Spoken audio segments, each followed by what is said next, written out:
Have our final speaker today, Nicole, and I should give a special shout out that this is Nicole's first presentation. She's finishing up her undergrad studies and is applying to PhD programs in the fall and is looking for potential advisors.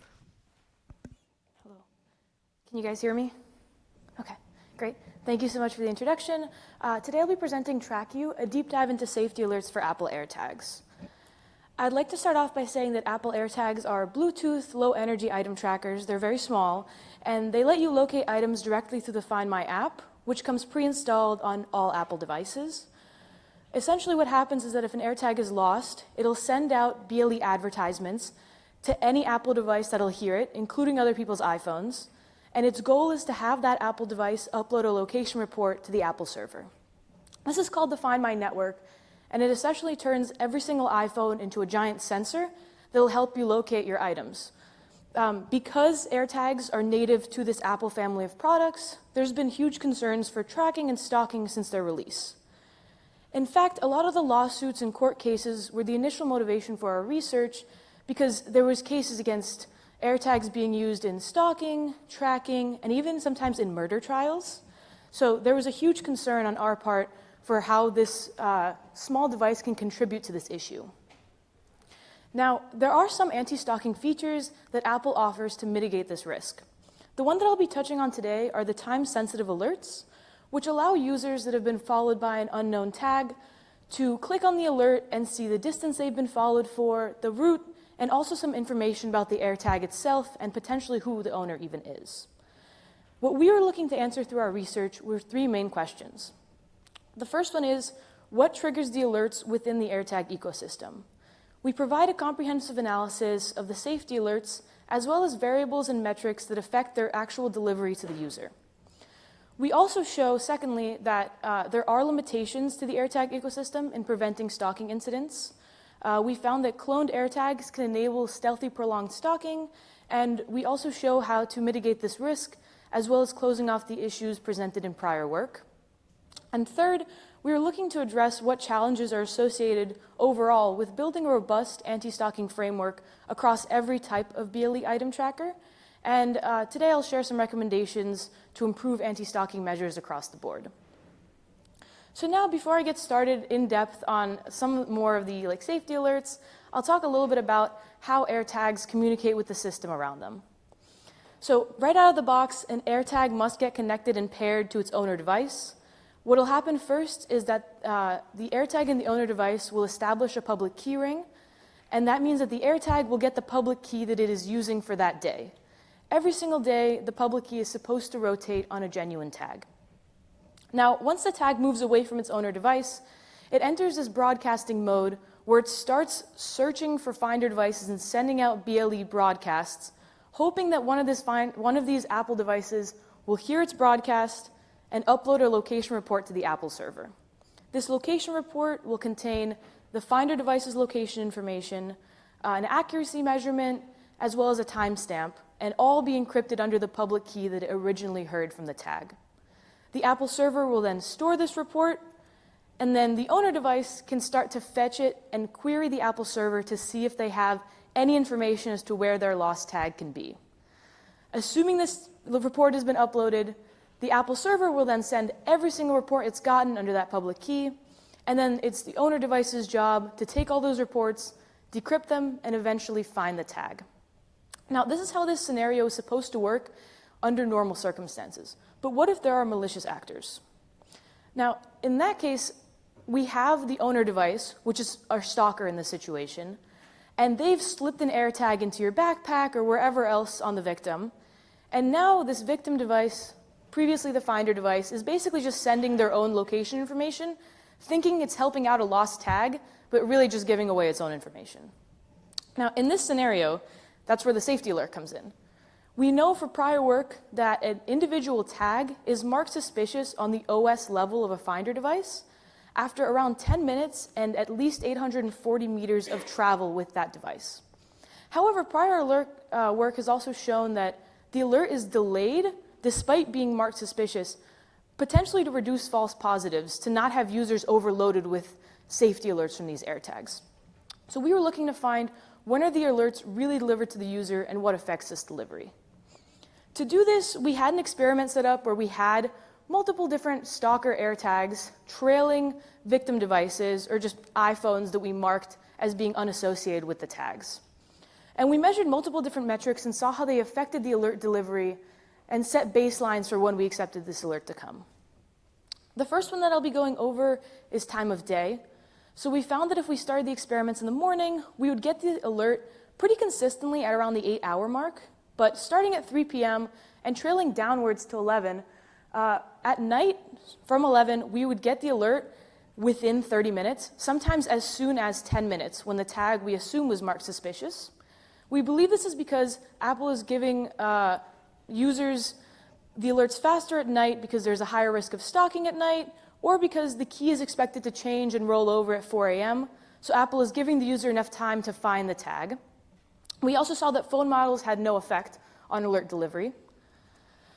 We tested significant locations, which is a feature on the iPhone that tracks the locations a user most frequents, and saw that if this is enabled, an alert is triggered within 10 minutes of reaching such a location. We believe this is because Apple is prioritizing alerting users at a significant location to avoid giving away that significant location to the stalker. Now, there are many other metrics that we studied that are in the paper, but two that I'll mark that had no impact on alert generation were the AirTag's battery level and whether or not the owner had put the AirTag into the lost mode. This is important to mark because it means that Apple is ensuring that the owner device can't use threat of stalking or, threat of theft or low battery to conceal any stalking attempts. So it's protecting the finder device rather than protecting the owner. So we've talked a bit about how these safety alerts are actually delivered, and now we'll go into how our work circumvented them. To do this, we made a cloned AirTag, which means that we used a BLE sniffer to get the traffic of a genuine tag, then found the public key from that genuine tag's traffic, disabled it, and essentially used an ESP32 microcontroller to broadcast BLE packets that had this real public key, but we could change the BLE packet as much as we wanted to. This was mainly beneficial to us because it allowed us, by still using the same public key, to see the AirTag, the fake AirTag, on the Find My app as if it was a genuine one, but it allowed us to change aspects of the BLE advertisement to make it stealthy. We ended up changing one byte within the BLE payload. Prior work has marked this as the status byte and shown that certain values, specifically 0, if used and advertised in the status byte, don't demonstrate a safety alert. We also confirmed that values 2, 6, A, and E in that most significant nibble don't generate safety alerts as well, and that's what we use to circumvent them within this cloned AirTag situation. So essentially what we had through this experiment was no alert on the victim device, tracking directly through the Find My app, and most importantly, uninterrupted location tracking for the entire 4-month experimental period, which was surprising to us because we didn't end up rolling over our public key. Despite the fact that genuine AirTags do, we still were able to see all of this location data come in. So we proposed the following mitigations. The first is to have a lifespan check on the public key to make sure that you can't have this uninterrupted tracking with one. And the second is to trigger alerts regardless of the value of the status byte, which we saw in prior work and also in our experiments as being a huge limiting factor. So now I'd also like to briefly mention fake AirTags, which other than the cloned AirTags I had talked about before, use a self-generated public key instead of a real one that's been registered with the Apple system. These fake AirTags are able to be viewed by manually querying the Apple server or through the Open Haystack, which is a third-party open source platform that allows this to be done automatically. The issue that we saw with these fake AirTags is that there's no verification on the server's end that upload location reports belong to a genuine registered tag. So the mitigation that we propose is that the server maintains and verifies hash of public key to Apple ID or even to AirTag serial number to ensure that users can't just make fake tags and circumvent all the safety features Apple's spent so much time to put into place. So now that I've talked a lot about Apple and how their system works, I'd also like to mention general recommendations that we had across all BLE trackers. The first thing that Apple actually does a great job of is these early proactive background level alerts. Now, other tags in the market aren't currently able to offer this because they don't have access to phones on the OS level.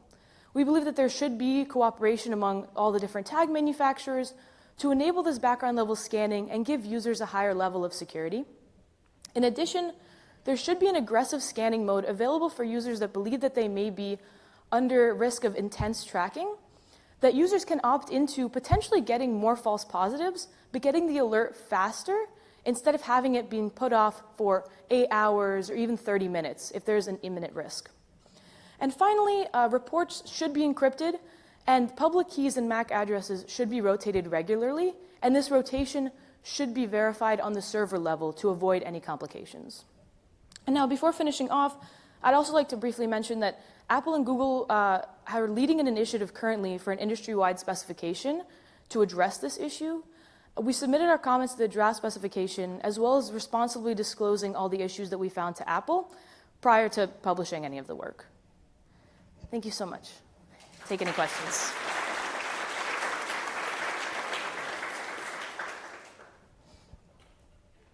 Thank you so much, Nicole. I guess you already preemptively answered one of the questions have in the chat, which is, did you notify Apple? Which you did. Yes. And another question is, if multiple iPhones are within the range of the malicious tag, does this alter the intended behavior for notifying potential victims of the presence of an unknown tag? Yeah, so this is part of the trade-off with all BLE trackers, right? There's always the case of, well, what if you're on an airplane with like 70 people and you're not in the vicinity of this tag? But it's important to note that an AirTag is only sending BLE notifications if it's away from its owner device. So if it's the case where multiple people are around the same lost tag, potentially getting the notification on multiple devices could stop all of them from being tracked. So it's important to know that as we improve security in this space, there's automatically going to be the trade-off of we might get more false positives and there might be more issues with people being notified. But if you're in the vicinity of a lost or a stolen device for an extended period of time, there is a possibility that you're the one being tracked. Okay, and then I have another question myself. Why do stalking incidents seem to be associated primarily with AirTag and not other tracking devices like Tile or smart tags? That's honestly just because AirTags are the market leader right now. They were the first major company to announce a BLE tracker device, which means that they were on the front end of all the issues surrounding stalking, and other BLE item trackers, they don't have access to such a wide network like the Find My network. So Apple has kind of been on the front end of all of these cases, but also of all of the anti-stalking like mitigations and features that they've offered. Okay, if no other questions in the audience, thank you so much, Nicole. And thanks everyone for coming to the session.